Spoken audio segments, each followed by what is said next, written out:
All right, buckle up, everybody. Welcome to the deep dive, and get ready, because today we're diving deep into the world of Boran cattle. Specifically, how to pick the perfect Boran bull for breeding, even if you've never been closer to a ranch than, watching Kevin Costner on TV. And that's where the Boran breed really shines. They're known for being tough, adaptable. They can thrive in all kinds of climates, from dry deserts to milder areas. Exactly. So if you're thinking about raising cattle, and you want a breed that can, like, roll with the punches, Borans might be your answer. Yeah. Now, we got a whole stack of research on this, and honestly, I was blown away by some of the things that go into choosing the right bull. Like, it's way more than just picking the biggest guy in the pasture. Oh, man. absolutely. It's about breeding success, which is the foundation of any good cattle operation. If you've got a bull that isn't up to the task, well, it affects your whole herd. Makes sense.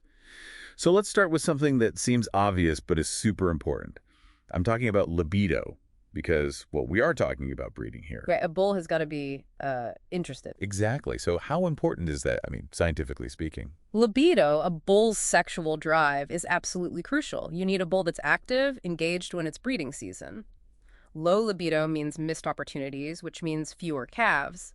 And for a rancher, that can mean some serious financial losses. Wow, I hadn't thought about the money side of it, but that makes total sense. So how do you actually figure out a bull's libido? Is it all about just watching them? Observation is key, definitely. You want to see a bull that's showing interest in the cows, Hmm. exhibiting mounting behavior, being responsive to the females. Of course, age and experience play a role too. A younger bull might be a bit more, shall we say, enthusiastic than an older, more experienced bull. So it's not just about finding one that's ready to go all the time, but one that, like, knows what he's doing. Exactly. That's fascinating. All right, libido, check. But the next thing we need to talk about is a bit more, well, anatomical. We're talking about scrotum size. Ah, yes. I know. It might seem a little strange, but trust me, there's a good reason for this. Yeah, absolutely. Scrotum size is directly related to a bull's fertility. A larger scrotum usually means more sperm production. And specifically for Boran bulls, you're looking for a minimum of 30 centimeters in circumference. 30 centimeters, got it. So help me understand this. Why is that number so important? Well, think of it this way. It's a good indicator of whether a bull can produce enough viable sperm to successfully breed with a lot of cows.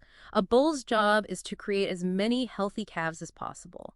Bigger scrotum means more sperm, which increases the chances of each cow getting pregnant. Okay, so we're not just talking about size for the sake of size. It's really about, like, maximizing the breeding success and the rancher's bottom line. Exactly. It all comes back to the calves. It all comes back to the calf. All right, so let's move on from, well, that and talk about something maybe a little less personal. Yeah. Head shape. I got to admit, I had no idea a bull's head could tell you so much. It might sound surprising, but the shape of their head can reveal a lot about their genetics. Ideally, you want a bull with a wide forehead and prominent brow ridges. Prominent brow ridges. What do those tell you? Well, they're often associated with strong genetics, good traits.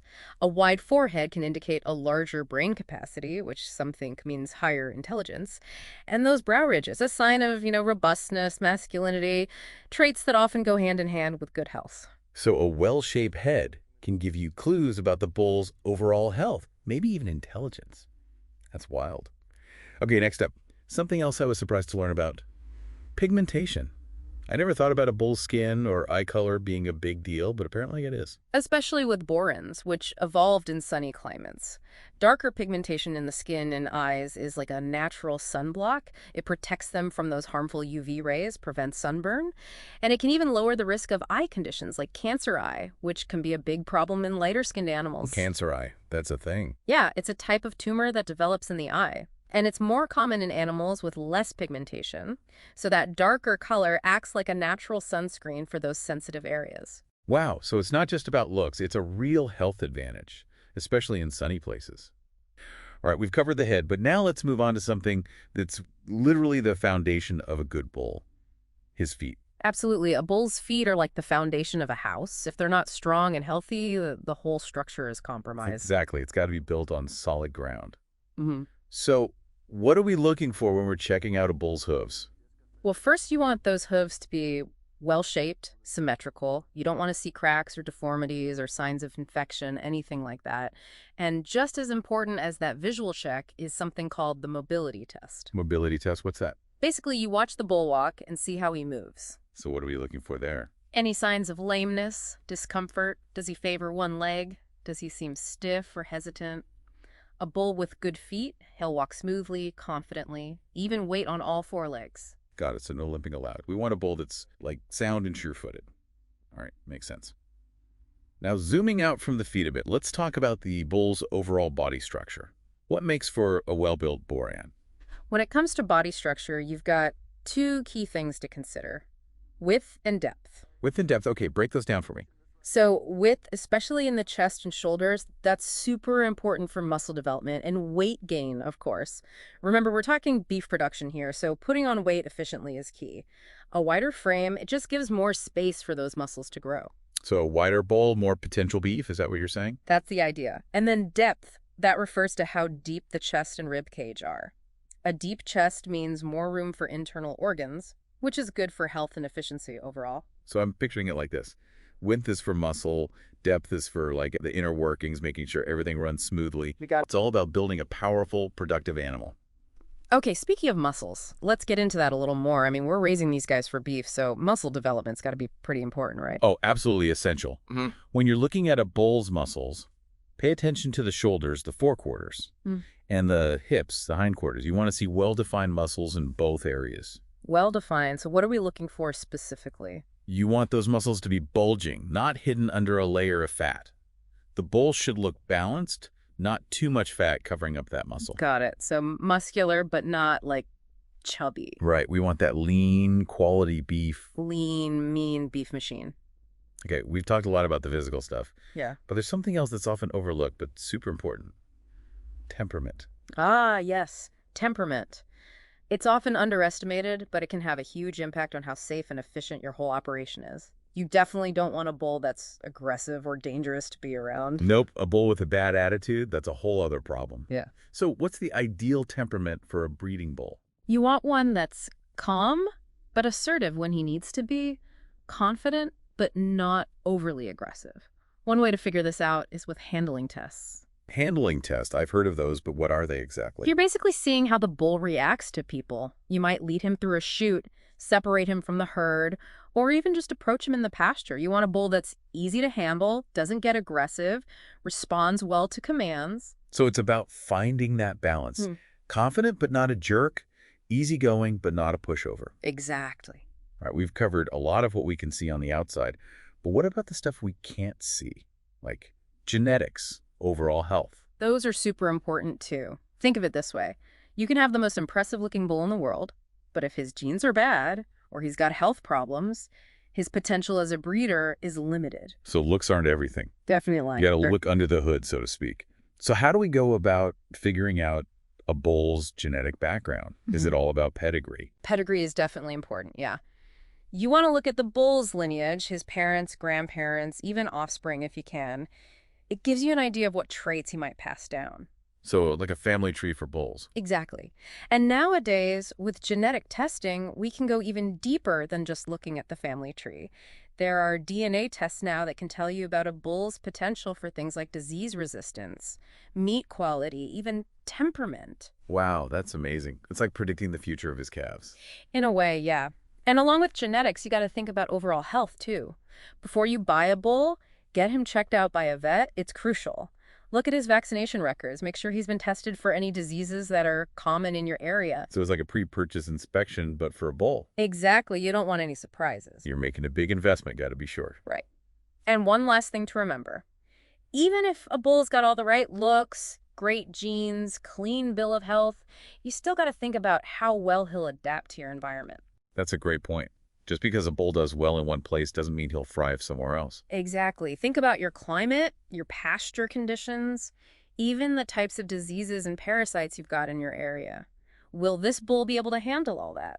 Like a Boran from a cool, high-altitude place might struggle in a hot, humid lowland area. So it's all about finding the right bull for the right place. Right. Okay, we've covered a ton of info about picking a Boran bull. From libido and, well, to temperament and genetics. It's a lot to take in. It is, but don't get overwhelmed. Just focus on the traits that are most important for your goals and your environment. And as you gain experience, you'll start to get a feel for what makes a good breeding bull. Okay, that's good to hear. So after all this research, anything surprise you? Anything really stand out? What really struck me is how connected all these different factors are. It's not just about looks or, size. It's about understanding how genetics, health, environment, management practices, how they all work together, and realizing that picking a breeding bull isn't a one-time thing. It's an ongoing process. You're always observing, keeping records, adapting. That's a really good point. It's not just about checking boxes. It's about being a thoughtful rancher, always learning. Exactly. And that brings us to a final thought for our listeners. We've given you a crash course in Born Bull Selection 101. Right. But what other questions should our listeners be asking when they're, out there bull shopping? It's all about going beyond the basics and thinking about your specific needs. We talk about libido, head shape, all those physical things. But what are your breeding goals? What are you trying to achieve? Right? Because what works for one rancher might not work for another. Like, you wouldn't get a border collie if you just wanted a dog to, hang out on the couch with. Exactly. Each breed, even each individual animal, has its own strengths and weaknesses. And beyond your own goals, think about the market, what's in demand. Some traits are going to be more valuable depending on what buyers are looking for. Ooh, so we've got to be thinking like cattle investors. What's the bull version of a hot stock tip? Huh. I can't give you financial advice, but the idea is the same. Do your research, understand the market, make smart choices. Okay, so goals, market trends, making sure the bull fits our environment.